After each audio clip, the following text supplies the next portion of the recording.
খেতে বসলাম। মামি এখন সব পরিবেশন করছে। ভাবছো শুধু পটল ভাজা? এখনো আছে মেনু, ওই যে এক এক করে নিচ্ছি।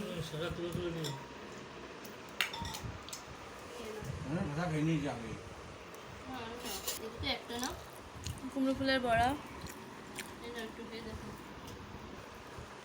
আলুটাকেও ইয়ে করেছে না, বেসন দিয়ে সব ভাজা ওরা।